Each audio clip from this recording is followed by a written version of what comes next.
So welcome you again. चलिए start करते हैं अपना परीक्षा वाणी सीरीज। और लेक्चर कौन सा नंबर का है अपना? भी 12th होगा शायद, 12वें नंबर का है। ठीक है, चलिए इसके पहले आपको जितने भी लेक्चर प्रोवाइड किए हैं उसको देखते रहना, परीक्षा वाली बुक पे अपना नोट डाउन करते रहना, उसको रिवाइज करते रहना। बस आपको इतना काम करना है। बाकी आज का जो अब ये लेक्चर होगा, आज से जो लेक्चर होंगे वो थोड़े से आप मान के चलना कि डेंस रहेंगे। डेंस मतलब कैसा कि लेक्चर वो छोटा है, मान लीजिए 1 घंटे का लेक्चर, लेकिन उसमें जो चीजें हैं वो 5-6 घंटे की हैं। मीन्स आप इतने टाइम तक उसको रिसर्च करोगे, अलग अलग बुक से पढ़ोगे, तब जाके इतना सा आपको मटेरियल मिलता है। तो समझने के लिए बहुत कुछ है इसमें, याद करने के लिए भी बहुत सारा है। लेकिन अभी जो 2-3 लेक्चर आएंगे, जैसे इसी में हम क्लाइमेट डिस्कस करेंगे, क्लाइमेट के साथ ही साथ जो माउंटेन पीक्स है वो करेंगे, मिडिल हिमालय को भी देखेंगे, शिवालिक भी। ऐसे ही फिर जितने ताल हैं, झील है, कुंड हैं, तो वो क्या है आपको याद रखने हैं। सबसे चैलेंजिंग पार्ट बस यही रहता है प्रीलिम के लिए। क्यों? क्योंकि वो कहीं से पूछ लेगा कि ये वाला ताल कहाँ है, तो आपको उसके बारे में पता होना चाहिए। या फिर 5 कोने वाला ताल कौन सा है, 9 कोने वाला कौन सा है। ठीक है, तो ये एक बेसिक सा रहेगा। लेकिन कोई नहीं, धीरे धीरे आप बस डाइजेस्ट करते रहना। आप हड़बड़ाना मत कि जैसे 1 घंटे की वीडियो है आपने देख भी ली, तो ऐसा नहीं है कि वो आपको अगले 1 घंटे में याद हो जाएगी। उसके लिए आपको हो सकता है 2-3 घंटे ठीक से रिवाइज करना पड़े, 5 घंटे भी रिवाइज करना पड़े, अगले दिन भी रिवाइज करना पड़े, एग्जाम तक भी रिवाइज करना पड़े। क्योंकि ये चीज क्या है, जल्दी से रटी नहीं जाएंगी आपसे, है ना। और ठीक भी है, सब कुछ रटना भी क्यों, एग्जाम के हिसाब से आप देखेंगे, पूछेगा वहां टिक लगा के आ जाना। फिलहाल इस वीडियो में हम क्लाइमेट और जो भी चीजें हैं अब डिस्कस करते हैं।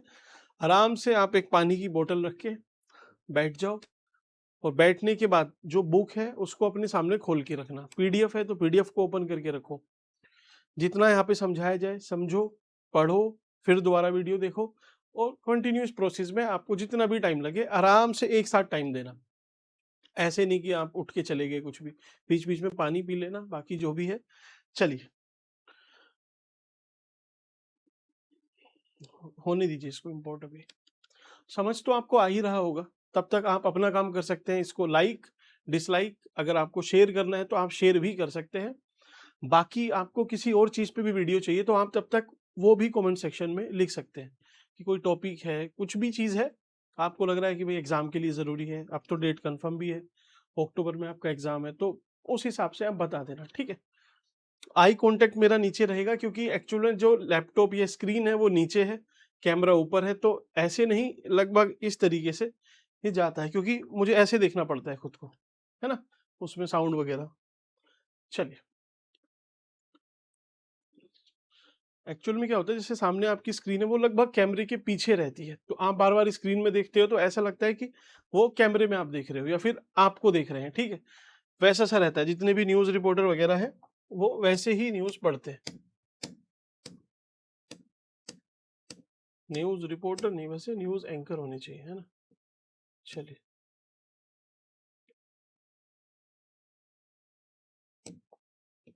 अब जल्दी जल्दी से ज्यादा चीजें हमें करनी है ना, क्योंकि ये फिर अगर पेस हमारी कम रही तो चीजें छूटने ना पाए, कुछ नहीं छूटना चाहिए।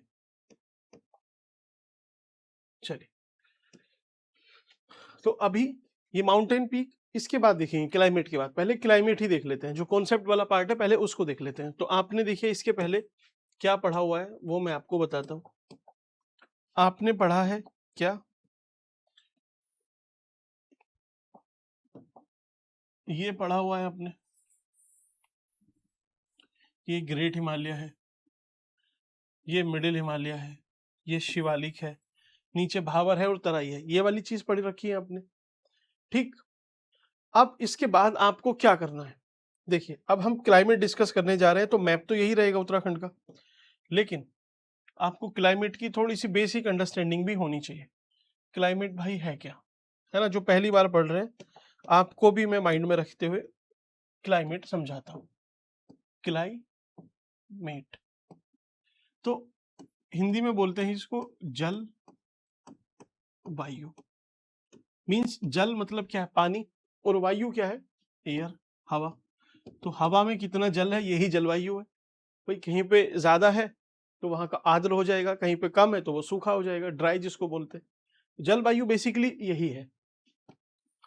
अब हवा में जल कैसे होता है, तो उसके बहुत सारे फैक्टर हैं कि आप अगर सपोज लैटिट्यूड पे हो, एक लैटिट्यूड क्या बोलते हैं इसको, सपोज ये इंडिया है, यहाँ पे इंडिया है अपना, आप इस वाले लैटिट्यूड पे हो, यहाँ पे हो, आसपास समुद्र है, तो आपका देखिए जलवायु कैसी होगी, आप बोल सकते हो कि समुद्री जलवायु होगी, क्योंकि वहां से समुद्र से पानी आएगा हवा में, तो थोड़ी सी आर्द्र रहेगी। ठीक, तो वैसा ही है, बस लैटिट्यूड डिसाइड कर रहा है। दूसरी ऑल्टीट्यूड। ऑल्टीट्यूड क्या होता है, ऑल्टीट्यूड होती है हाइट। हाइट के आप प्लेन पे हो, अभी आप सपोज देहरादून में हो या उत्तरकाशी में हो, तो देहरादून में ऑब्वियसली आपको पता है गर्मी ज्यादा है और उत्तरकाशी में कम है, तो रिलेटिवली कम है। तो बस ये ऑल्टीट्यूड, हाइट भी डिसाइड करिए कि आपको गर्मी लग रही है या सर्दी लगेगी। जैसे आपने देखा होगा जब हम पहाड़ पे चढ़ते हैं, पहाड़ पे चढ़ते हैं, ठीक, पहाड़ पे चढ़ते हैं, तो सपोज हम यहाँ से स्टार्ट करते हैं चढ़ना, तो हमें गर्मी लगती है, गर्मी लगती है, सारे कपड़े वगैरह जितने भी हैं जो एक्स्ट्रा है वो उसको उतार देंगे, हम टी शर्ट पे चढ़ना स्टार्ट करेंगे, और चढ़ते चढ़ते चढ़ते चढ़ते ऊपर जब पहुंचते हैं पीक पे, तो भाई स्वेटर वगैरह सब कुछ पहनना पड़ जाता है। मैं आपको एग्जांपल बताता हूँ, अभी कुछ टाइम पहले मीन्स लास्ट ईयर हम तुंगनाथ गए हुए थे, तो तुंगनाथ जी जहाँ से ट्रैक स्टार्ट होता है, तो वहां से तो जैसे ही थोड़ा सा चले 100-200 मीटर, अब आदत है नहीं ऐसे पहाड़ चढ़ने की, तो भयंकर गर्मी लगी। नवंबर का टाइम था, गर्मी इतनी कि सारे कपड़े उतार के मीन्स शॉर्ट्स और ऊपर टी शर्ट, बस पीछे बैग था, बैग में सारे कपड़े वो रख दिए। लेकिन धीरे धीरे चढ़ते चढ़ते जब एकदम टॉप पे पहुंचे, वहां बादल है, भयंकर ठंड है, तो जितने भी थे सारे कपड़े पहन के, उसके बाद भी ठंड लग रही थी। तो लगभग ऐसी स्थिति रहती है, क्योंकि हाइट बढ़ रही है, हाइट बढ़ती है तो टेम्परेचर धीरे धीरे धीरे धीरे कम होता जाता है। अब इसी में लैप्स रेट वगैरह आपने सुना होगा, लैप्स रेट क्या होता है, लैप्स रेट, तो लैप्स रेट कुछ नहीं होता, आप जैसे ऊपर चढ़ रहे हो, तो सपोज आप 1 किलोमीटर चढ़े, 1 किलोमीटर मतलब 1000 मीटर, तो जो टेम्परेचर है वो लगभग 6.5 डिग्री सेल्सियस कम हो जाएगा। और आप समझते हैं, चलिए हम माउंट एवरेस्ट सपोज चढ़ रहे हैं, ठीक, तो नॉर्मल नीचे हम जमीन से अगर स्टार्ट करते हैं, तो मान लीजिए नीचे 30 डिग्री सेल्सियस है टेम्परेचर, यहाँ पे प्लेन में हमने स्टार्ट किया और 30 डिग्री टेम्परेचर है यहाँ पे। हम ऊपर बढ़ते हैं 1000 मीटर, उसके ऊपर 2000 मीटर, फिर 3000 मीटर, 4000 मीटर, 5000 मीटर, 6, 7 और 8000 मीटर, लगभग 8000-9000 के आसपास है। तो नीचे टेम्परेचर कितना, 30 डिग्री। हम इस वाले पॉइंट पे जाएंगे, थोड़ा सा ऊपर बढ़ते, तो नीचे 30 डिग्री है प्लेन में, ये प्लेन है सपोज। अब हमें पता है कि हम ऊपर जाएंगे 1000 मीटर, तो 6.5 डिग्री, 6.5 डिग्री सेल्सियस कम हो जाएगा, तो 6.5 कम होगा, तो आप 6 मान लो, यहाँ पे 24 डिग्री सेल्सियस बचा। और ऊपर जाएंगे तो 2000 पे कितना बचा, 18 डिग्री सेल्सियस। और ऊपर जाएंगे तो और कम कर दो, 12। फिर और ऊपर जाते हैं 4000 की हाइट पे, तो कितना बचा, 6 डिग्री सेल्सियस। और ऊपर पहुंचते हैं तो 0 बचता है, और ऊपर जाएंगे तो -6 हो जाएगा, उसके ऊपर जाएंगे तो -12 हो जाएगा। तो आपको पता है कि हिमालय पे क्या है, या फिर माउंट एवरेस्ट पे बर्फ रहती है, स्नो कवर्ड है, माइनस में टेम्परेचर है, तो वो इसी वजह से है, क्योंकि ये लैप्स रेट इस तरीके से होता है। समझ में आ गई बात, चलिए, तो दूसरा पॉइंट आपको समझ में आया, ऑल्टीट्यूड। अब तीसरे पॉइंट के लिए यहाँ पे जगह चलिए हम बना लेते हैं, तीसरे पॉइंट के लिए जगह बना लेते हैं। तीसरा है अपना, अगर देखिए ऑल्टीट्यूड और ये सब जैसा भी है, तीसरी चीज वहां पे वेजिटेशन भी इम्पैक्ट डालती है। वेजिटेशन मीन्स कहीं पे बहुत ज्यादा घने वन है, जंगल है, चाहे वो प्लेन में ही है, तो आपको पता चलेगा कि यार यहाँ पे थोड़ा सा ठंडा है, ठंडक है। आप पहाड़ पे थोड़ा चले जाइए, लेकिन वहां पे बिल्कुल है ही नहीं, वन नहीं है, बिल्कुल कुछ पेड़ वेड़ नहीं है, धूप निकली तो आपको गर्मी वहां लगेगी। तो क्लाइमेट एक तरह से वेजिटेशन से भी इफेक्ट होती है। आप देखो देहरादून में ही आप लोग रह रहे हो, देहरादून का देखिए लगभग लैटिट्यूड भी सेम है, ऑल्टीट्यूड भी आप मान लीजिए सेम ही है, लेकिन आप अगर आईएसबीटी में रह रहे हो तो आप लगभग समझ लो कि आप सहारनपुर ही रह रहे हो, ठीक, क्योंकि सहारनपुर प्लेन में है, लगभग उतनी ही गर्मी वहां पे भी है। लेकिन अगर आप राजपुर रोड रह रहे हो या मालसी डियर पार्क के आसपास रह रहे हो तो थोड़ा सा आप समझ लोगे कि यार वहां पे ठंडक ज्यादा है, क्योंकि वहां पे पेड़ बहुत ज्यादा है। पैसिफिक मॉल और पूरा उस पे पेड़ ही पेड़ है, दुनिया भर के पेड़ है। इवन गड़ी कैंट, वहां भी बहुत पेड़ है। तो वेजिटेशन भी एक तरह से इम्पैक्ट डाल रही है। तो सारी चीजों का मिक्सचर होती है क्लाइमेट, सब अपना अपना इम्पैक्ट डालते हैं। तो वेजिटेशन भी है, आपको पता चला, वेजिटेशन भी है। उसके बाद क्या है, फोर्थ है रेनफॉल। कहीं पे बारिश ज्यादा हो रही है तो वहां की एक अलग तरीके की जलवायु बनेगी, कहीं पे कम है तो वहां की अलग। जैसे आप बोलोगे इंडिया, भाई लैटिट्यूड सेम है, ऑल्टीट्यूड सेम है, लेकिन आप समझो यहाँ पर बारिश नहीं होती तो यहाँ की क्लाइमेट कैसी है, एकदम ड्राई है, या फिर आप बोलोगे बिल्कुल गर्मी है इधर तो भयंकर। ऐसे ही लगभग इसी जगह पे यहाँ पे आप देखोगे छत्तीसगढ़ वगैरह में, यहाँ पे बारिश ठीक ठाक होती है, बहुत बारिश होती है। तो यहाँ पे क्या है, आपको पता चलेगा ठंडक है, धान का कटोरा है, दुनिया भर की चीजें, मॉनसून टाइप ऑफ क्लाइमेट है यहाँ पे।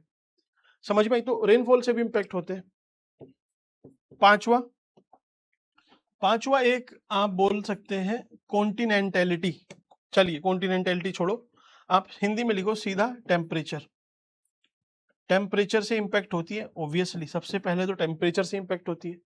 आप अगर देहरादून का एग्जांपल लो, देहरादून और उत्तरकाशी दोनों उत्तराखंड में है, दोनों की क्लाइमेट में क्या डिफरेंस है? तो आप बताओगे कि भाई टेम्परेचर देखो पहले, टेम्परेचर कितना है, देहरादून का टेम्परेचर कितना है, बहुत ज्यादा है। उत्तरकाशी का कम है, चमोली का और कम है, पिथौरागढ़। तो टेम्परेचर से भी एक तरह से क्लाइमेट डिसाइड हो रही है। ये बेसिक सी चीजें आपको पता चली, बस आपके एक रेफरेंस में डालने के लिए, क्योंकि हमें इन सब की जरूरत पड़ेगी इसको समझने के लिए। ठीक, चलिए नेक्स्ट देखते हैं। अब जो उत्तराखंड का डिवीजन है क्लाइमेट का, क्लाइमेट का यार इस तरीके से नहीं बनाते, अब थोड़ा सही सा डायग्राम बनाते हैं जो लगे कि ये उत्तराखंड का ही है ना। ऐसे ही तो है, ये कोना है इधर, ये थोड़ा सा गलत हो गया।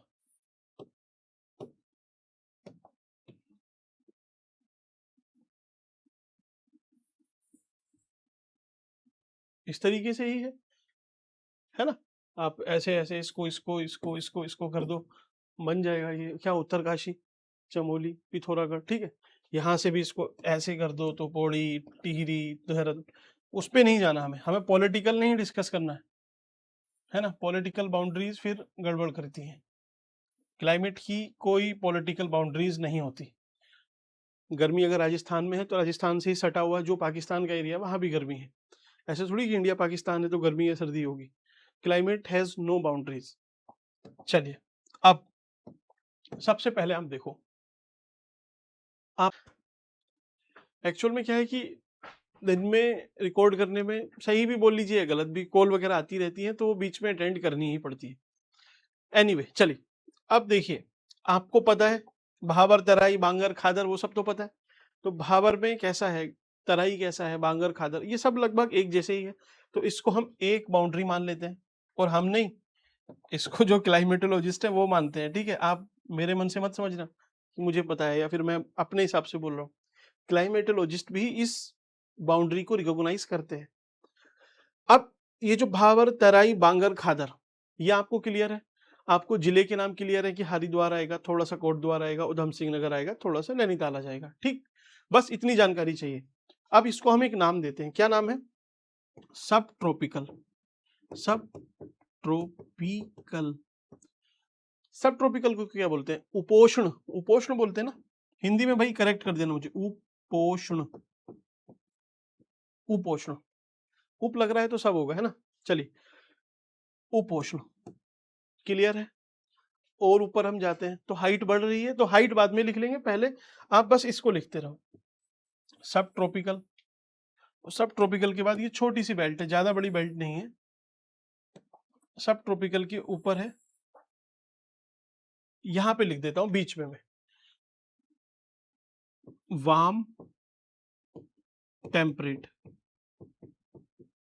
टेम्परेट को क्या बोलते हैं, समशीतोष्ण बोलते हैं, है ना, समशीतोष्ण, समशीतोष्ण। एक्चुअल में क्या है, हिंदी में आप कंफ्यूज मत होना, अभी जैसे हम परीक्षा वाणी खोलेंगे तो हिंदी के नाम आपको पता चल जाएंगे। चलिए उसके ऊपर हम चलते हैं। तो ये थोड़ा सा एक बड़ा पोर्शन आता है। वार्म टेम्परेट है तो इसके ऊपर क्या होगा, कूल टेम्परेट, थोड़ा सा ठंडा वाला टेम्परेट, कूल टेम्परेट। उसके ऊपर जाएंगे तो और ठंडा है, हमें पता है, इसको क्या बोलेंगे, कोल्ड, कोल्ड टेम्परेट। कूल से तो ठंडा ही होगा ना, कोल्ड। अब उसके ऊपर 1 2 3 4 सब एल्पाइन, सब एल्पाइन। और इसके ऊपर आप टुंड्रा बोल सकते हो या फिर एल्पाइन बोल सकते हो, आपकी मर्जी है, ठीक। तो ये कितने पार्ट में डिवीजन हुआ भाई, ये हुआ 6 पार्ट होंगे शायद इसमें, 1 2 3 4 5 6। तो ये जो 6 का डिवीजन है किसने दिया है, SC खरकवाल साहब ने, ठीक है। काफी अच्छा वर्क है इनका उत्तराखंड की ज्योग्राफी पे, ठीक। तो ये आपको समझ में आया, सब ट्रॉपिकल, टेम्परेट, टेम्परेट, टेम्परेट। कुल मिला के अगर मैं आपसे बोलूं तो उत्तराखंड में एक तरह से 3 तरह के ही जोन है, एक तो सब ट्रॉपिकल है, एक टेम्परेट है, और उसके ऊपर एल्पाइन है। 3 ही है, लेकिन इन 3 के डिवीजन कर दिए हैं कि इसके 2 डिवीजन हो गए, टेम्परेट के 2 डिवीजन हो गए, ठीक। टेम्परेट के 3 है इनफैक्ट, वार्म, उसके ऊपर कूल, उसके ऊपर कोल्ड। गर्मी के हिसाब से देख लो, ये गर्म है सबसे ज्यादा, उससे कम गर्म ये है, उससे कम, उससे कम, उससे कम, या फिर ये ठंडा उतना नहीं है, ये थोड़ा ठंडा है, ये और ज्यादा ठंडा, ये और ठंडा, ठंडा ठंडा, ये तो सब ठंडा ही ठंडा है, ठीक। समझ गए आप। तो 6 पार्ट में डिवीजन है, एक एक पार्ट करके पढ़े तो उससे पहले आप बस थोड़ी सी हाइट और लिख लो कि किस हिसाब से है, क्योंकि हाइट बढ़ रही है इसलिए थोड़ा सा देखना जरूरी है। तो ये लगभग आपको 900 मीटर पे मिल जाएगा, सब ट्रॉपिकल मैंने लिख दिया, ये 900 मीटर की हाइट तक मिल जाएगा। इसके बाद इसका डबल कर दो, 18, 9 दूनी 18, 9 तिया 27, 2700 मीटर, 3600 मीटर, और उसके बाद 4200 मीटर प्लस, ठीक। काम खत्म, 9 का पहाड़ा पढ़ लो, समझ में आ जाएगा। यहां तक कोई दिक्कत, ओवरऑल आपको पता चल गया। तो आइडियली आपको पता चल जाएगा कि यार यहाँ पे कौन कौन से जिले हैं, तो ये तो 3 जिलों में ही कवर हो जाएगा, ये पूरा मिडिल हिमालय में कवर हो गया, और ये शिवालिक में, शिवालिक की बेल्ट है, और ये प्लेन वाली बेल्ट है। चलिए आपको मैं इंटीग्रेट कर रहा हूं, इसको समझने की कोशिश करना आराम से, ये मत सोचना कि ओवरलोड डाल दिया मैंने आप पे। ये आपको पता है कौन सा, भावर तराई बांगर खादर वो वाला रीजन है, आपको पता है शिवालिक था, तो ये शिवालिक वाला रीजन है। ये पूरा मिडिल हिमालय का रीजन है, ये पूरा मिडिल हिमालय का रीजन है, और इसके ऊपर क्या है, ग्रेट हिमालय, ठीक। तो आप हिमालय के बाद या उसके हिसाब से भी आपने इसको देख लिया। अब एक एक करके डिस्कस करते हैं। तो उससे पहले मैं आपके साथ थोड़ा सा और डिटेल में डिस्कस करना चाहता हूं, क्या जो प्रीलिम में क्वेश्चन पूछता है आपसे, कि देखिए हम ये डिवीजन तो हमने देख लिया है, हम सबसे पहले टेम्परेचर से स्टार्ट करते हैं, नीचे से, है ना। चलिए टेम्परेचर, टेम्परेचर, टेम्परेचर में आपको कोई प्रॉब्लम आएगी, मुझे नहीं लगता आएगी, क्योंकि आप आइडियली खुद ही लगा लोगे कि भाई नीचे का कितना है, एवरेज 30 डिग्री सेल्सियस है, उसके ऊपर जाओगे तो थोड़ा अपने हिसाब से कम करते जाना, 25 कर देना, और ऊपर जाते हो तो 20 18, ठीक। और ऊपर जाते हो तो आप 15 डिग्री या 15 डिग्री सेल्सियस, फिर 10 5 माइनस में, ठीक। इस तरीके से एक एवरेज 30 को लेकर ऊपर तक पहुंचा दो इसको, कोई किसी को नहीं पता है कितना है, क्योंकि आज देहरादून में आप बोल दो 30 रहता है, देहरादून में भाई 45 भी रहता है, तो किसी को ऐसा नहीं है कि जो एक एवरेज है उसके हिसाब से वेरिएशन मिलेंगे, हर बुक में हर राइटर की कहीं भी आप पढ़ लो वेरिएशन आएगा, तो इसमें घबराने की बात नहीं है। टेम्परेचर आपको पता चल गया। अब दूसरा अपना है क्या, रेनफॉल। तो हम अब रेनफॉल देखते हैं, बारिश, तो बारिश कब होती है उत्तराखंड में, रेनफॉल, रेनफॉल। तो रेनफॉल के हिसाब से हम 3 सीजन लगभग ड्राइव कर लेते हैं, 3 सीजन, क्योंकि बारिश एक तो आप समझो ये टेम्परेचर है। अब टेम्परेचर ज्यादा बढ़ा तो उससे क्या हुआ, जो हवा है वो गर्म हुई, गर्म होके ऊपर उठी, ऊपर उठने के बाद बादल बने, बादल होके बारिश पड़ी। ये एक नॉर्मल सा फिनोमिना है। तो ऐसे ही जब टेम्परेचर हुआ तो फिर बारिश हुई। अब जब बारिश हो रही है तो उस बारिश से तीन अलग अलग मौसम बनते हैं। सपोज यहाँ पे गर्मी है, समर है, तो उसको ठंडा करने के लिए क्या होगा, बारिश होगी, तो रेनी सीजन बोल सकते हैं। बारिश हुई, बारिश होगी तो फिर ठंडा हो गया, तो ठंड आ गई, उसके बाद विंटर आ गया। तो आपको हमें पता है कि यार जो बारिश है ये डिवाइड कर रही है गर्मी को और सर्दी को, वरना भाई गर्मी के बाद, बारिश के बाद फिर गर्मी भी तो आ सकती है, लेकिन नहीं, फिर सर्दी आती है। क्यों? क्योंकि बारिश हुई, बारिश ने पूरा जितनी गर्मी थी सब ठंडी कर दी, इतनी बारिश हुई, इतनी बारिश हुई कि फिर ठंडा ही होना स्टार्ट हो गया और लंबे टाइम तक ठंडा रहता है। ऑल्दो इतना ईजी नहीं है जितना मैंने बताया। सन की साइकिल पे, अर्थ के रिवोल्यूशन पे, रोटेशन पे, उस पे भी डिपेंड करता है। फिलहाल आप इसको देखो बस। तो गर्मी, ठीक। अब जब बारिश होती है तो सबसे ज्यादा बारिश कहाँ होगी, पहले तो आपको ये बताना है कि सबसे ज्यादा बारिश होगी कहाँ। दूसरा पॉइंट वो पूछेगा आपसे कि ठंड, इसको बारिश को कहते क्या है, इस सीजन को। एक रेनी ये सीजन बना तो कब से कब तक रहेगा, जून से लेके सितंबर तक, फिर ये आपका अक्टूबर से लेके फरवरी मार्च तक, और ये मार्च से लेके जून तक, ऐसे ही रहेगा। तो देखिए विंटर, विंटर को तो सिंपली एक नाम मैं बताता हूं, हम बोलते हैं ठंड। ऐसे ना का ये लगा हुआ है इसमें, इसको बोलते हैं युंद, युंद। तो आपको लगभग तीन शब्दों का ही है, तीन का ही है, याद रह जाएगा। इंग्लिश वालों को प्रॉब्लम होगी क्योंकि उसमें इस तरह से लिखा जाता है HYUND, युंद। तो इस विंटर सीजन को युंद बोलते हैं। रेनी को क्या बोलते हैं, रेनी को बोलते हैं चौमासा, चौमासा, या फिर बकसाल, बकसाल। गर्मी को क्या बोलते हैं, तो गर्मी में तो आपकी रूह निकल जाती है, इतनी गर्मी है। अभी भी इतनी गर्मी थी, आज तो चलिए ठीक है बारिश है, कल भी बारिश थी, लेकिन इतनी भयंकर गर्मी थी उसके एक हफ्ते पहले कि रूह निकल गई थी बिल्कुल एकदम।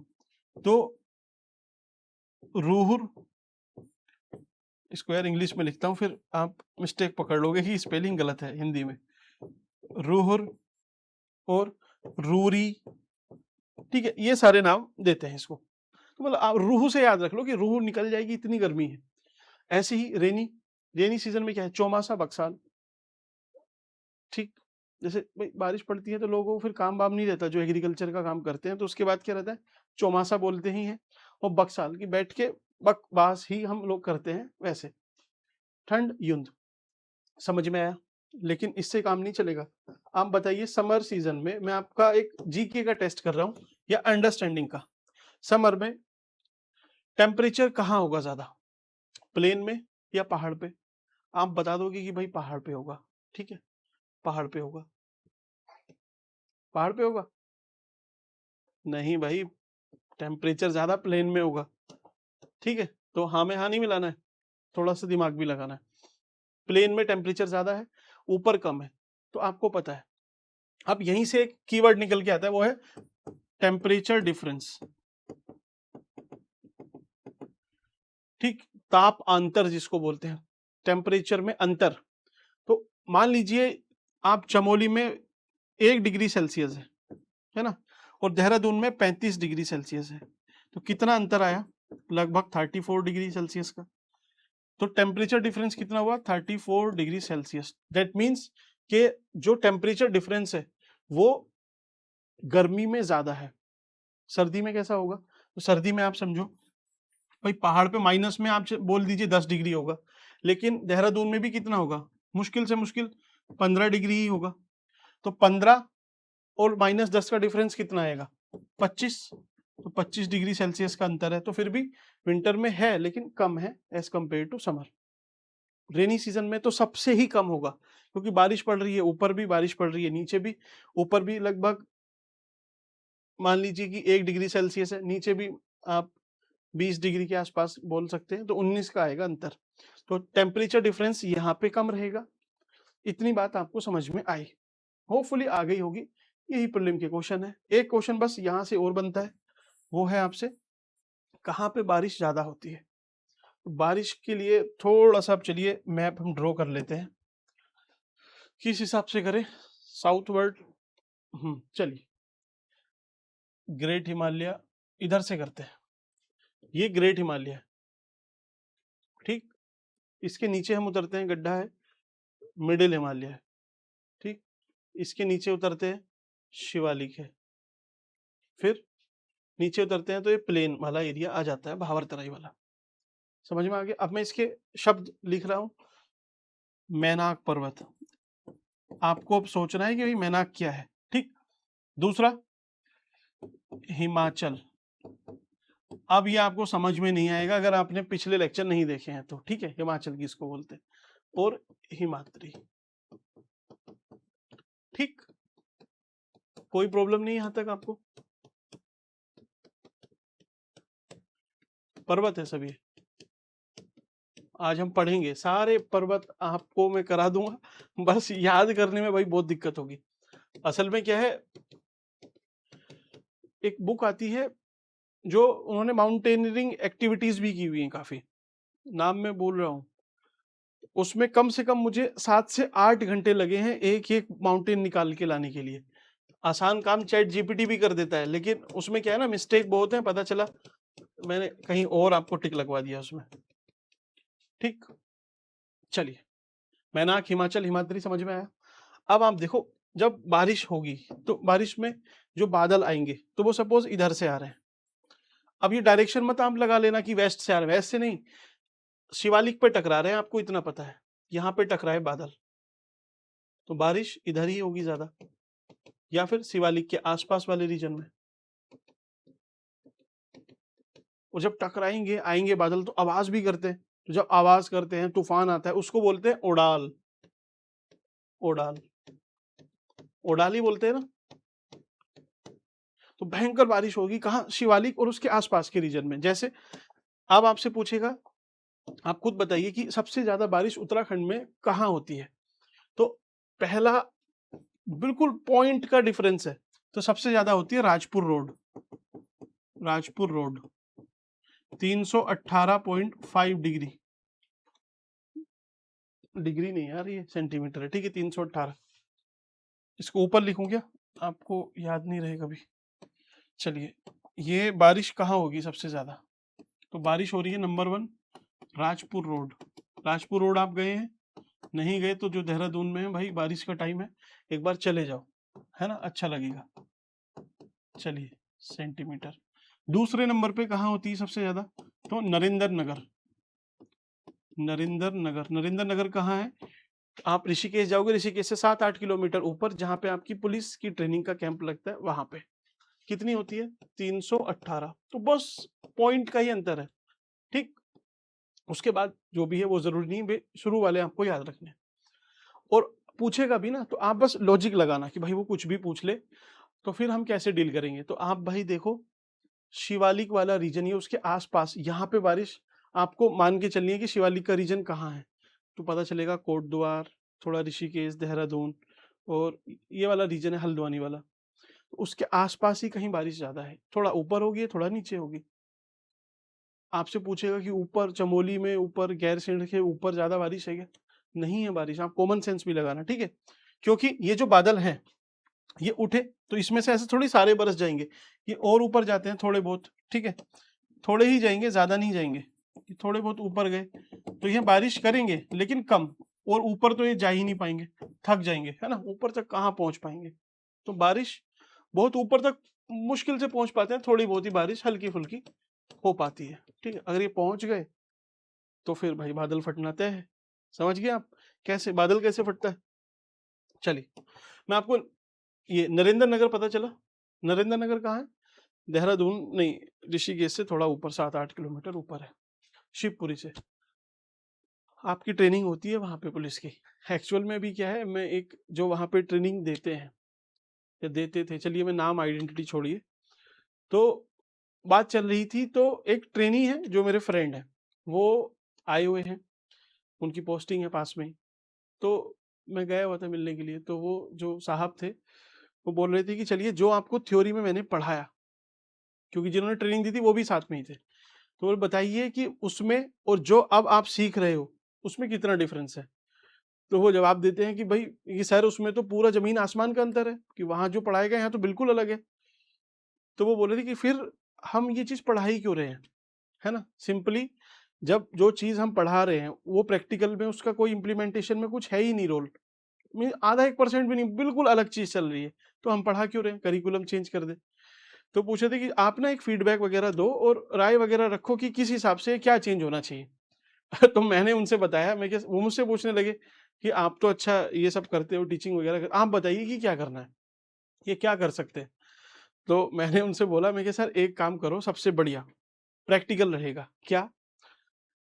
तो मैंने उनसे बोला कि आप सपोज किसी को ट्रेनिंग दे रहे हो, कोई डिप्टी एसपी बनाए, उसको आपने ट्रेनिंग देनी है, तो सीधे से ना पहले ही दिन उसके ऊपर एक सपोज डकैती का आपने मुकदमा लिखवा दिया, किसी भी थाने में लिखवा दो, और उस थाने को इन्फॉर्म कर दो कि ये बंदा एक आम आदमी है, इसको कोई भी स्पेशल या कुछ आपको ट्रीटमेंट नहीं देना है, आम आदमी है, ये कुछ नहीं है, कोई पावर कोई सोर्स कुछ नहीं लगेगी। तो अब जब वो डकैती के मामले में जाएगा आएगा चक्कर लगाएगा 5-6 महीने, वो उसके बिल्कुल चप्पल घिस जाएंगी, उसे पता चल जाएगा कि क्या रियलिटी है, किस हिसाब से प्रशासन काम करता है। आप पहले कांस्टेबल कैसे ट्रीट करता है, फिर एसआई, उसके ऊपर सिस्टम कैसे काम करता है, मैं अगर कोर्ट पहुंचता हूं तो वहां से क्या होता है, तो वो सिस्टम पूरा समझ में आ जाएगा। ऐसी दूसरी धारा, तो मैं क्या सर जो जो धाराएं ज्यादा एकदम यूज में आती है आप वो धारा उस पर लगा दो एक साथ, और अलग अलग थाने में लगा दो, और फिर उसको घूमने दो, नाचने दो 5-6-7-8-10 महीने। तो वो बहुत हंसे भी, बोले यार ठीक है, लेकिन बात तो सही है, क्योंकि इन चीजों से जल्दी सीखता है आदमी, ज्यादा समझ में आती हैं चीजें, रादर कि आप थ्योरी थ्योरी थ्योरी थ्योरी पढ़ते रहो। ठीक है, ऑल्दो आप ये कभी मत बताना, किसी को मत बताना इम्प्लीमेंटेशन के लिए नहीं, ये एक सरकाज़म था, एक मजाक था, ठीक है, तो उसको वैसे ही रखना। तो नरेंद्र नगर ट्रेनिंग होती है, उम्मीद है, मेरा विश्वास है कि आप सब लोग भी या ज्यादा से ज्यादा बच्चे वहां पे जाएंगे, ट्रेनिंग करेंगे। अब इसके बाद जो सीक्वेंस आता है वो हम देख लेंगे परीक्षा वाली में, आपको कॉन्सेप्ट समझ में आ गया। अब बारिश का देखिए एक चीज और, जहां से आपसे क्वेश्चन पूछता है, उत्तराखंड है, तो उत्तराखंड में जो मानसून से ज्यादा बारिश होती है, साउथ वेस्ट मानसून से बारिश ज्यादा होती है। साउथ वेस्ट मानसून क्या है, तो ये इंडिया है, ठीक, ये 0 डिग्री इक्वेटर है, इसको आगे बनाना पड़ेगा यार, ठीक है, ये 0 डिग्री इक्वेटर है, ये इंडिया है, ठीक। तो आपको पता है कि यहाँ से व्यापारिक पवनें ऐसे चलती हैं इस तरीके से 0 डिग्री के नीचे से सदर्न हेमिस्फीयर में, लेकिन जब वो इक्वेटर को पास करती है तो कोरोलिस फोर्स की वजह से राइट डायरेक्शन में मुड़ जाती है, मीन्स ऊपर आएंगी तो इस तरह से मुड़ जाएंगी। तो जब ये ऐसे मुड़ती है तो देखिए ये नॉर्थ है, ये साउथ है, ये ईस्ट है, ये वेस्ट है, तो ये कौन सी डायरेक्शन हुई, साउथ और वेस्ट, तो ये साउथ वेस्ट डायरेक्शन से आती हैं हवाएं, समझ में आया। तो इस मॉनसून को हम बोलते हैं साउथ वेस्ट मॉनसून। इसी से 80% बारिश होती है कहाँ, उत्तराखंड में, ठीक। तो कैसे होती है, कहाँ से आती है उत्तराखंड में, उत्तराखंड में क्या फिर इधर से एंट्री लेती है, इधर से एंट्री लेती है, इधर से एंट्री लेती है, इधर से एंट्री लेती है, यहां से लेती है, ये है चैलेंज। तो चलिए कहाँ से एंट्री लेती है उसका मैं आपको बताता हूँ। तो आपको कॉमनली लगेगा कि यार जैसे यहाँ से हवा आ रही है, उत्तराखंड हमारा ये है, तो इस तरह से एंट्री लेगी, तो ये वाली डायरेक्शन हो जाएगी, लेकिन आप गलत हो, ऐसा नहीं होता, क्योंकि यहाँ पे वेस्टर्न घाट है, ये इसको नहीं निकलने देता, ठीक। तो यहाँ से तो आएगी नहीं, फिर कैसे आएगी, कि यहाँ से जब ये घूम जाती है ऐसे नीचे, बादल ही है, तो यहाँ से बे ऑफ बंगाल है, बंगाल की खाड़ी है, तो यहाँ से इस तरीके से आती है, ठीक। तो ये डायरेक्शन लगभग ये वाली डायरेक्शन है, हम क्या बोलते हैं इसको, साउथ ईस्ट डायरेक्शन से। साउथ ईस्ट कैसे हो जाएगी, कि देखिए ये नॉर्थ है, ये साउथ है, ये ईस्ट है, ये वेस्ट है, तो ये कौन सी डायरेक्शन हुई, साउथ ईस्ट। इस डायरेक्शन से उत्तराखंड में मॉनसून से बारिश आती है। चलिए समझ में आया। तो अब हम अगर इस वाले रीजन में देखेंगे, यहाँ पे तो बारिश भयंकर हो रही है, अब लेकिन यही बादल जब इधर इधर इधर पहुंचते हैं तो कम होने स्टार्ट हो जाएगा, ठीक, तो बारिश ईस्ट वाले रीजन में ज्यादा पड़ती है और ईस्ट से वेस्ट की तरफ आप जाओगे तो कम हो जाती है। ऐसे ही यहाँ पे ज्यादा पड़ती है इस वाले रीजन में, ऊपर कम पड़ती है। तो जब हम साउथ से नॉर्थ की तरफ जाएंगे तभी भी वर्षा कम होती है। याद रहेगा, समझ लेना इसको, ठीक है, डाइजेस्ट करना। थोड़ा सा मुझे पता है हैवी हो गया होगा आपके हिसाब से, समझ में आई बात। अब क्या बारिश इसी टाइम पे होती है? बारिश एक बार और होती है यार, ये भी तो प्रॉब्लम है। इंडिया है, नाटक तो ये भी है ना, एक फैक्ट, एक चीज है ही नहीं। अब इंडिया को थोड़ा नीचे रखते हैं यार। असल में क्या है ना, मुझे आपको थोड़ा सा बेसिक ये सब समझाना इसलिए पड़ता है, मैं नहीं चाहता कि कोई नया बच्चा है तो उसको भी प्रॉब्लम हो। चलिए, अब ये तो आपको पता है कि ये अरब है पूरा, ठीक, इसके आसपास यहाँ पे ना मेडिटेरेनियन सी है, मेडिटेरेनियन सी, भूमध्य सागर, पता है आपको। तो जब सर्दी का टाइम आता है ना, विंटर में, विंटर में क्या होता है, सर्दी के टाइम में जो भूमध्य सागर का पूरा एरिया है आसपास का, तो वो क्या होता है, ये ठंडा हो जाता है। ये जितने भी देश हैं, जमीन है इनके पास, ये सब ठंडे हो गए, ठीक, ये सब ठंडे हो गए। लेकिन जो ये सागर है ये रिलेटिवली गर्म हो जाता है, क्योंकि गर्म और ठंडा कुछ होता थोड़ी है। आज आपको लग रहा है कि यार गर्म ठंडा है, आप समझो ये 10 डिग्री है, 10 डिग्री गर्म है, ठीक, और ये मान लीजिए 15 डिग्री है, तो आपको लगेगा कि यार ज्यादा कुछ गर्म नहीं है, दोनों ही गर्म है।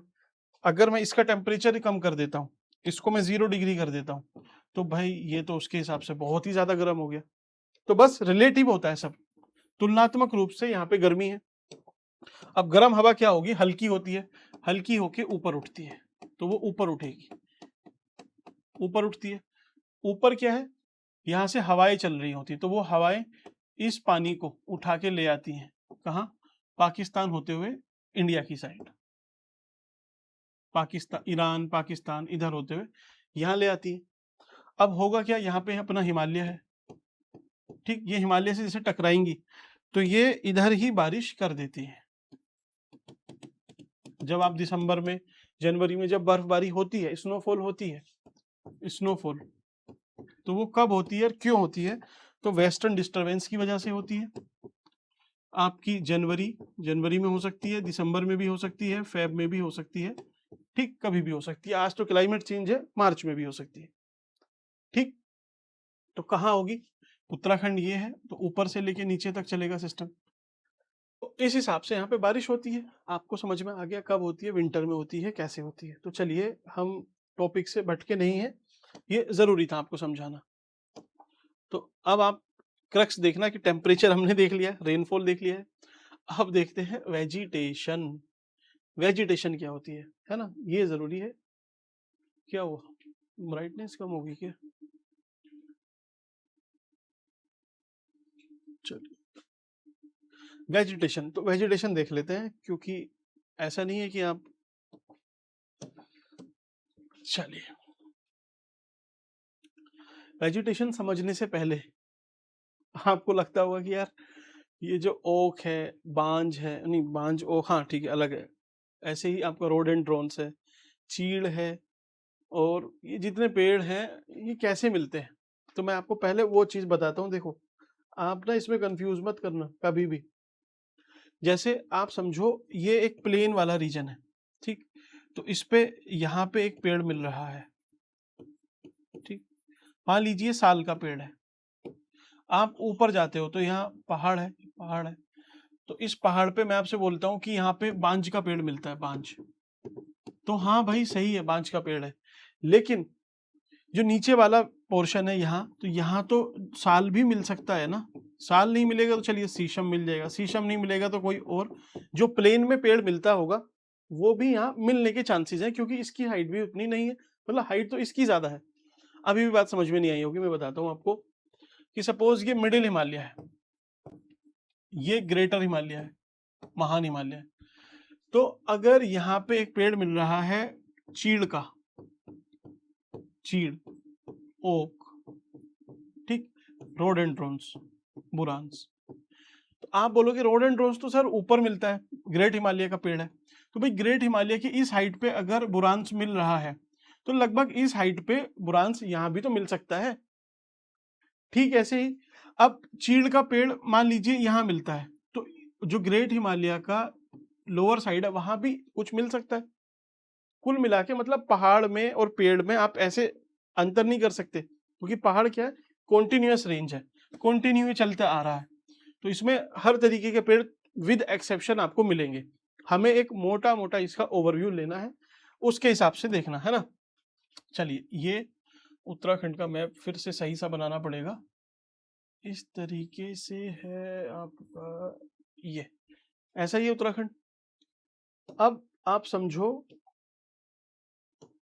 नीचे ये प्लेन वाला जो रीजन है, हिमालय से कनेक्ट करो, कौन सा रीजन है, भाबर तराई बांगर खादर। जिले कौन से हैं, दिमाग में रिमाइंड करो, कौन सा है, देहरादून है, हरिद्वार है, कुछ नैनीताल का पार्ट है, हल्द्वानी वगैरह, और उधम सिंह नगर तो पूरा ही है। तो यहाँ पे कौन से पेड़ मिलते हैं, यहाँ मिलते हैं साल, शीशम, खेर, तून और हल्दू। हल्दू भी मिल जाएगा, हल्दू। ठीक, याद हो जाएगा, आप याद रख लो, साल, शीशम, खेर, हल्दू, तून, SSKHT, ये जो भी आपको याद रखना है उस हिसाब से। इसके ऊपर हम चलते हैं, देखिए इसके ऊपर चलते हैं, ये शिवालिक वाली रेंज है। तो आप बोलोगे कि यहाँ पे साल, शीशम, खेर, हल्दू, तून यहाँ नहीं मिलेगा, बस नीचे मिलेगा। तो ये सारे पेड़ कुछ अमाउंट में यहाँ पे मिल जाएंगे, ऐसा नहीं है, यहाँ भी मिलते हैं। ठीक, क्योंकि ज्यादा कुछ अंतर नहीं आया है, यहाँ पेड़ मिल जाते हैं। बस इसके ऊपर हाइट पे क्या मिलेगा आपको, लगभग यही पेड़ आपको देखने को मिलेंगे। चीड़ वीड़ इसके ऊपर से स्टार्ट होते हैं, जस्ट यहाँ से। तो इसके ऊपर क्या है, मिडिल हिमालय है, ये मध्य हिमालय है। मध्य हिमालय में देखिए क्या है, तो मध्य हिमालय में अलग अलग तरीके के पेड़ मिलते हैं, लेकिन वो हाइट के हिसाब से मिलते हैं। हाइट के हिसाब से कि इस वाले रीजन में अलग तरीके का पेड़ है, इसमें अलग है, इसमें अलग है, इसमें अलग है। ठीक, तो इस हाइट को हम देख लेते हैं पहले क्या है। देखिए मिडिल हिमालय की बात चलिए, सबसे नीचे आपको कौन सा पेड़ मिल जाएगा, चीड़। चीड़ का पेड़ बहुत ही पेड़ है, इससे क्या है, लीसा मिलता है, गोंद एक तरीके की। अंग्रेज पहले इससे निकालते थे, उसी वजह से इसको लेके आए, अंग्रेज लेके आए थे इसको। और ये इतना भयंकर पेड़ है कि आसपास के पेड़ों को खत्म कर देता है। ना इसकी वाटर होल्डिंग कैपेसिटी है, कुछ भी नहीं है इसके पास। ये एनवायरनमेंट के लिए बहुत बुरा है, निगेटिव समझ लो इसको। लेकिन ऐसे फैलता है, भयंकर करके फैलता है। और पूरा आप देखो, आप अगर नैनीताल से ऊपर जाओगे, नैनीताल भी चीड़ ही चीड़ है सब में। क्यों, गर्मी को भी टॉलरेट कर लेता है। इससे गोंद निकलती थी पहले, अंग्रेज इसलिए लेके आए थे, लेकिन गोंद निकालनी तो बंद कर दी। ये मुसीबत बन गया है पहाड़ के लिए, बुरे हाल इसने कर रखे हैं। पहले बांज के पेड़ होते थे यहाँ तक, लेकिन क्या हुआ, ये ऐसे फैलता है कि आसपास के पेड़ों को भी खत्म कर देता है। तो बांज की जगह चीड़ ने ले ली है। चीड़ से ही क्या होता है, जैसे चीड़ का पेड़ है, लंबा पेड़ है, बहुत ऊंचा पेड़ है, जो इसकी पत्तियां ना यहाँ नीचे गिरती रहती हैं, उसको क्या बोलते हैं, पीरुल। पीरुल।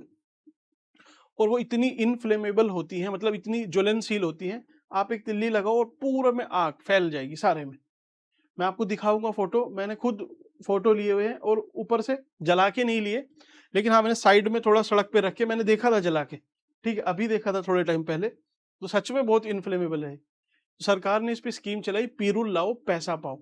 मतलब क्या है, लोगों से बोला कि देखिए, हम जितने भी फॉरेस्ट गार्ड वगैरह इतने तो है नहीं हमारे पास कि सब पीरुल इकट्ठा करते रहेंगे, जो पत्ती वत्ती हैं इसकी। तो आप क्या करो, जितनी भी पत्तियां आपको मिलती हैं, आप सारी पत्ती कलेक्ट करो गांव वालों, और उसको इकट्ठा करके सरकारी एक सेंटर है वहां पे लाके बेच दो। हम आपको 2 रुपए किलो, 3 रुपए किलो, जो भी रेट रखा था, रेट मुझे याद नहीं आ रहा अभी, उस रेट पे हम उसको खरीद लेंगे। उससे क्या फायदा होगा कि जितने भी पत्ती हैं, पीरुल है, ये पहुंच गया सब सरकार के पास, सरकार आपको पैसा दे देगी।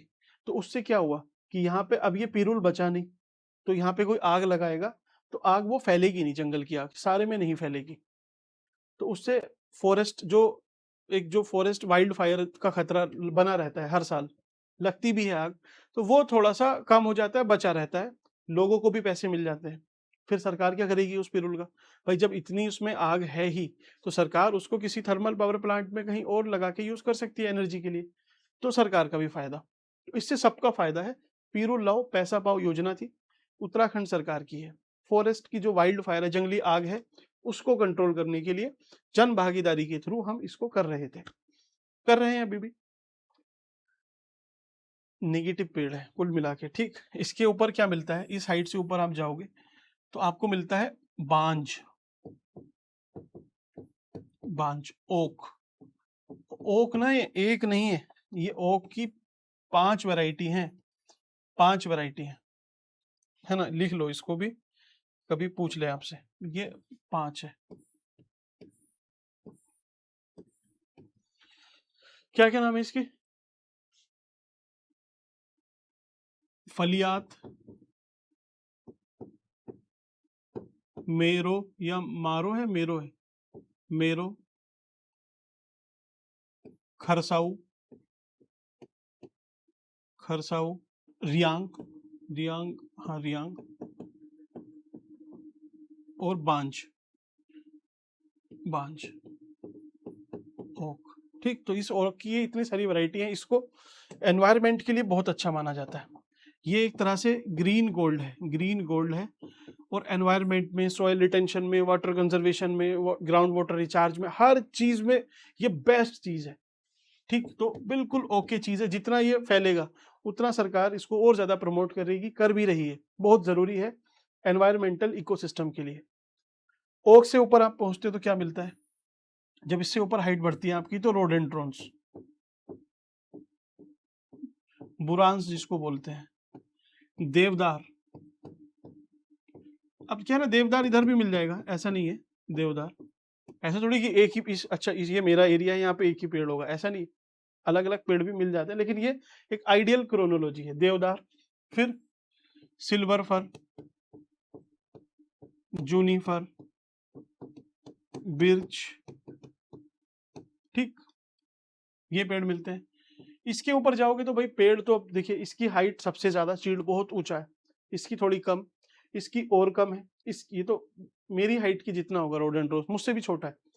देवदार, देवदार तो खैर थोड़ा ठीक है, इनकी भी हाइट कम है, और इसके ऊपर तो हाइट खत्म ही हो जाएगी, घास मिलने लगेगी, घास, बुग्याल जिसको बोलते हैं। इसके ऊपर कौन सी वेजिटेशन मिलेगी, इधर बस आपको जड़ी बूटी मिलेगी, झाड़ वाड़, जैसे कीड़ा जड़ी, ऐसे ही कुटकी, जटामासी, अश्वगंधा, शिलाजीत, ये सारी चीजें आपको मिलती हैं। चलिए, अब आप समझ गए, यहाँ पे बस आपको ये सिल्वर फर, जूनीफर, ये वाले नहीं लिखने हैं, बाकी चीड़, ओक, रोडेंड्रोस, ये तक यहाँ पे मिल जाते हैं, देवदार। इसके ऊपर सिल्वर फर, जूनीफर, ये सब चीजें मिलती ही हैं। और ऊपर आपको मेडिसिनल प्लांट्स, कुटकी, जटामासी, अश्वगंधा, शिलाजीत, कीड़ा जड़ी, ये सारी चीजें मिलती हैं। तो ये इस तरह की वेजिटेशन है उत्तराखंड की, ठीक, याद रहेगा। ओके, देखिए हमने टेम्परेचर देखा, बारिश देखी, वेजिटेशन देख ली, ऑल्टीट्यूड। तो ऑल्टीट्यूड में मैंने आपको बताया कि उत्तराखंड में ऑल्टीट्यूड के हिसाब से है, यहाँ पे 900 मीटर, उसके ऊपर 1800, 2700, इस हिसाब से, हाइट के हिसाब से डिसाइड हो रहा है वहाँ की क्लाइमेट। लैटिट्यूड आपको पता है कि क्या लैटिट्यूड है उत्तराखंड के, बात आ गई समझ में, यही है उत्तराखंड की क्लाइमेट, जल और वायु। अब इसको पढ़ लेते हैं, आपको भी इसमें ज्यादा समझ में आ जाएगा।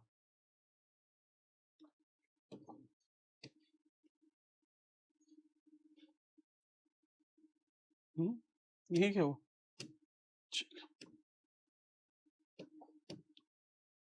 तो किसी भी स्थान की जलवायु वहां के देशांतरीय व अक्षांशीय, तो लॉन्गिट्यूड, लैटिट्यूड वहां की स्थिति के हिसाब से डिसाइड होती है। जल और स्थल, कि भाई पानी में है या फिर प्लेन लैंड पे है, समुद्र से कितनी दूरी है, समुद्र से तल से ऊंचाई कितनी है, मतलब हाइट कितनी है, ऑल्टीट्यूड कितना है, उच्चावच कितना है, हवा कैसी है, इन सब से डिसाइड होती है वहां की क्लाइमेट, ठीक। तो ढाल पाल ये तो आप समझ ही गए हो क्या है, वन आच्छादन, वन आच्छादन मतलब वेजिटेशन वहां पे कैसी है। अब ग्रीष्म ऋतु को स्थानीय भाषा में रोड़ी व खरसाऊ। गर्मी को खरसाऊ, कुछ गलत बोल दिया क्या फिर मैंने आपको? खरसाऊ, खरसा, खरसा मैंने फिर किसको बोला था? देखना पड़ेगा यार।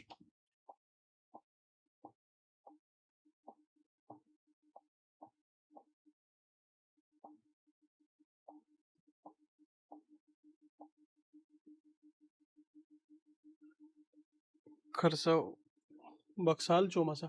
हाँ तो इसमें लिख लेना, इसको खरसाऊ भी बोलते हैं, है ना। मुझे लगा कि कहीं मैंने रेनी सीजन को खरसाऊ तो नहीं लिखा दिया। चलिए, तो खरसाऊ बोलते हैं, रूड़ी बोलते हैं और रूहर भी बोलते हैं। ठीक है, तो गर्मी में क्या टेम्परेचर मीन्स आप समझ गए कि समर सीजन को ये वहां की लोकल लैंग्वेज में बोलते हैं। ऐसे ही रेनी सीजन को बक्साल बोलते हैं। बक्साल नहीं, बसगाल है, बसगाल, बसगाल।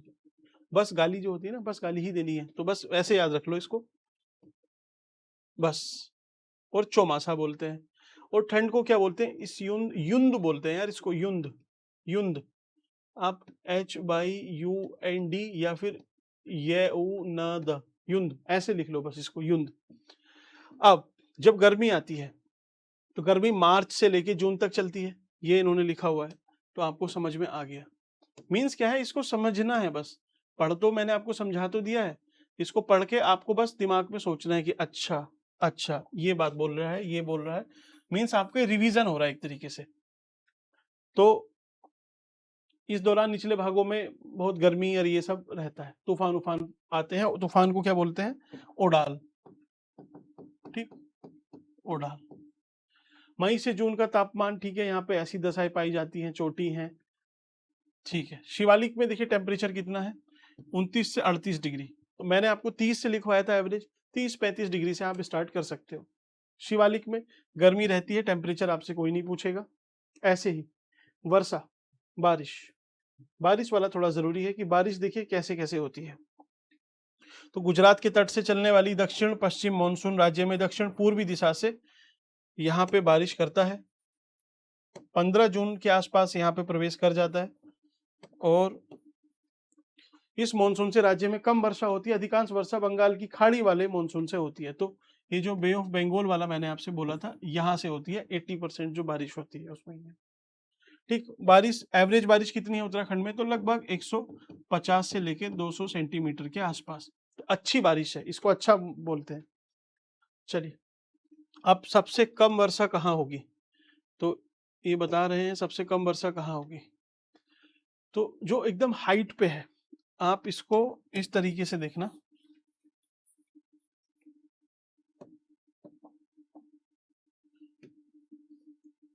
जो एकदम हाइट पे है, इस वाली हाइट पे है, तो ऑब्वियसली सबसे ऊपर कम वर्षा यहीं पे होगी। तो देखिए, वृहद हिमालय, मध्य हिमालय में थोड़ी सी रिलेटिवली ज्यादा होगी। आप और नीचे आते हो तो यहाँ पे बारिश और ज्यादा है। ठीक, और शिवालिक और इधर बहावर तराई क्षेत्र में तो सबसे ज्यादा है। ठीक, तो सबसे ज्यादा, फिर कम, फिर कम, फिर कम, कम कम। ठीक, 1080 मीटर की ऊंचाई पर स्थित नरेंद्र नगर जो टिहरी गढ़वाल में है, वहां पे 318 सेंटीमीटर वर्षा होती है। तो 1600 मीटर की ऊंचाई पर स्थित टिहरी में केवल 98 सेंटीमीटर वर्षा होती है। आप खुद समझ सकते हो क्यों हो रही है भाई, टिहरी में कम क्यों हो रही है जबकि नीचे इतनी ज्यादा है। क्योंकि बादल ऊपर पहुंच ही नहीं पाएगा यार, थक जाएगा, कहां से चढ़ेगा इतना ऊपर। ठीक है,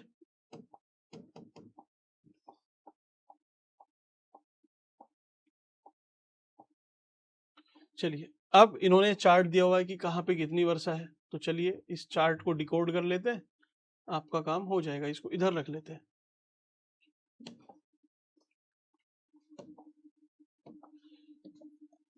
देखिए, सबसे ज्यादा नरेंद्र नगर 318, लेकिन नरेंद्र नगर नहीं, राजपुर सबसे ज्यादा है। नंबर 1 पे राजपुर है, दूसरे नंबर पे नरेंद्र नगर है।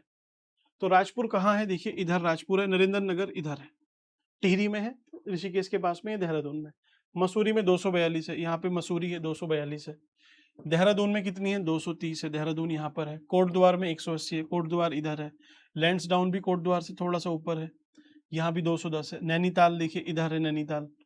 अल्मोड़ा में 122, कम हो रही है थोड़ी सी। पिथौरागढ़ में तो बहुत ही कम है। श्रीनगर में 136, यहाँ पे थोड़ी ठीक ठाक है बारिश, और कर्ण टिहरी में 98। कुल मिला के आप देखो कि सबसे ज्यादा बारिश हो कहाँ रही है, तो ये शिवालिक और शिवालिक से नीचे वाला जो रीजन है, यहाँ पे बारिश हो रही है। मेरा आपको समझाने का यही मतलब है बस। ठीक, चलिए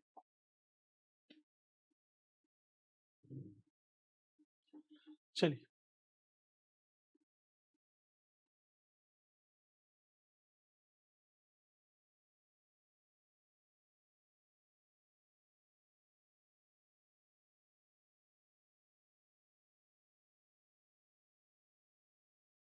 समझ में आया आपको? कभी आपसे अगर कंपैरिजन करा लेगा तो आप अपने हिसाब से बस आईडिया के बेस पे मार देना, इतना डेप इतना वैसे नहीं पूछेगा आपसे, है ना। अब आता है शीत ऋतु, ठंड। तो ठंडी में आप देखो, जनवरी सबसे ठंडी रहती है, कोई दिक्कत की बात नहीं है, हमें भी पता है। ऐसे ही लगभग 1550 मीटर से ऊपर यहाँ पे जो बर्फ है वो गिरनी स्टार्ट हो जाती है, लेकिन आजकल तो बर्फ कम ही गिर रही है, ठीक है। नीचे वाले रीजन में थोड़ा बहुत कोहरा रहता है, वो भी कोई बड़ी बात नहीं है। अब जो बर्फ पड़ती है वो पड़ती है पश्चिमी चक्रवात से, जिसको वेस्टर्न डिस्टर्बेंसेस या पश्चिमी विक्षोभ बोलते हैं, ठीक है। यहाँ पे पौड़ी, टिहरी, अल्मोड़ा, देहरादून, इन जिलों में यहाँ पे बारिश होती है और ठीक ठाक बारिश हो जाती है। अब ऊंचाई के आधार पर एससी खरगवाल साहब ने 6 जलवायु क्षेत्रों में उत्तराखंड को डिवाइड किया है। तो वो मैंने आपको 6 समझा दिए कौन से। अब जो नाम मुझे नहीं मिल रहा था वो याद रखना। उपोष्ण सब ट्रॉपिकल, गर्म शीतोष्ण वार्म टेम्परेट, शीत शीतोष्ण मीन्स कूल टेम्परेट, और कोल्ड है एक एल्पाइन हिमानी। 5 लिखा है इन्होंने, 6 होगा। 6 जलवायु क्षेत्र है ना, 5 छठा कहाँ है? छठे को इन्होंने शीत शुष्क या फिर कोल्ड ड्राई बोल दिया है। तो जो ड्राई ऊपर टुंड्रा जिसको बोलते हैं, ये उसी की बात कर रहे हैं, ठीक है। आप जैसे मैंने बताया वैसे याद रखना बस। चलिए, हिमाचित क्षेत्र मीन्स जहाँ पे बर्फ रहती है वहां की जलवायु कैसी है। तो वहां जहाँ कहाँ रहती है बर्फ, ऊपर के 3 जिले ज्यादातर वहीं रहेगी। हाइट उनकी लगभग 4000 से ऊपर है ही। और यहाँ पे ग्लेशियर के खिसकने तथा सूर्योदय सूर्यास्त के समय हिमखंड लटकने की घटनाएं होना यहाँ एक सामान्य बात है। मॉनसून सीजन में तापमान के बढ़ने से हिमस्खलन की तीव्रता बढ़ जाती है। इस समय हिमस्खलन आकस्मिक, भीषण, अनिष्टकारी होता है, ठीक है। ये सब चीजें क्लाइमेट में इन्होंने इतना ही दिया हुआ है। क्लाइमेट आप समझ गए क्या है क्लाइमेट, बस। अब इन्होंने क्या आगे क्या है, डिजास्टर दिया हुआ है, प्राकृतिक आपदाएं। प्राकृतिक आपदाएं देखिए, ये इसको मैं कराऊंगा आपको 2-3 लेक्चर बाद। क्यों मैं ऐसा बोल रहा हूँ? क्योंकि देखिए आपको सबको पेपर पास करना है, और सिंपली ये जो प्राकृतिक आपदाएं हैं, डिजास्टर मैनेजमेंट एक आपका टॉपिक है, और उसमें भी एक विंसर की ईयर बुक आती है। उसमें क्या है, जो रिसेंटली डिजास्टर आए हैं पिछले साल, उसके पहले, तो उसने अपडेटेड दिए हुए हैं। तो हम अपडेटेड को देखेंगे कि कहाँ पे कौन सी त्रासदी आई थी अभी रिसेंटली, हाल फिलहाल ही। और जो बड़ी बड़ी त्रासदी आई है, जैसे 2013 की है, 2021 की है, थोड़ा रेफरेंस उसका देंगे, तो ये तब जाके पूरा होगा। अदरवाइज इसको मैं पूरा आपको अभी पढ़ा भी देता हूँ, लेकिन फिर आपको करंट में प्रॉब्लम आएगी, क्योंकि क्वेश्चन आएगा करंट से कि भाई सियान चट्टी, सहजधारा, कौन सी रिवर कहाँ कैसे। जैसे हर्षिल में ही इस बार त्रासदी हुई, कल्प केदार, तो वो घटनाएं करंट की हैं। तो करंट से इंटीग्रेट करके मैं पढ़ाऊंगा, आपको इसकी लोड नहीं लेना है। जब मैंने आपसे बोला है कि इसको पूरा मैं कराऊंगा तरीके से, तो आपको टेंशन नहीं लेनी। चलिए, ये जितने भी भूस्खलन, ठीक है, आपका जितना भी अर्थक्वेक वगैरह है, इसको हम देखेंगे। अब जो पहला लेक्चर हमने, ये जो चैप्टर है पहला, इसको आप समझो कि ये पूरा हो गया, क्योंकि जो डिजास्टर है वो मैं आपको करंट अफेयर इससे इंटीग्रेट करके 2-3 लेक्चर बाद मैं खुद इसी में करा दूंगा आपको। तो ये वाला चैप्टर आपका पूरा। अब जो असली चैलेंजिंग काम है वो यहाँ से स्टार्ट हो रहा है। मैं खुद बोल रहा हूँ कि ये टफ है, क्योंकि इतनी सारी पीक्स हैं, इतनी सारी पीक्स हैं, याद रखना आपका दिमाग घुमा देंगी, है ना। लेकिन क्या करें, याद तो रखना पड़ेगा ही। और एक बार आपने देख लिया तो फिर आपको ऐसा भी नहीं है कि फिर हर जगह सर्च करना पड़ेगा, काम आपका यहाँ से चल जाएगा। तो अब आराम से धीरे धीरे आप पानी पी लीजिए, आराम कीजिए, थोड़ा सा वीडियो पॉज कर लीजिए, ठीक। और उसके बाद इसको स्टार्ट करना, क्योंकि ये आपका सर दर्द पक्का बढ़ा देगा। और यही नहीं, इसके बाद जो 2-3 लेक्चर आने वाले हैं वो सच में ऐसे ही है, क्योंकि उसमें क्या पूछ रहा है आपसे, ताल, झील, कुंड, ये सारी चीजें हैं, जितने पासेज हैं वो हैं, तो वो क्या है, वो याद ही करने पड़ेंगे, उसका कोई तरीका नहीं, नदी है। लेकिन एक बार जब पूरा आपका इंटीग्रेट हो जाएगा तो आपको खुद समझ में आ जाएगा कि यार ठीक है, मजा आ गया, अब इसके बाद कुछ नहीं करना। चलिए तो स्टार्ट करते हैं, आप पॉज कीजिए, मैं भी थोड़ा पानी वानी पी लेता हूँ।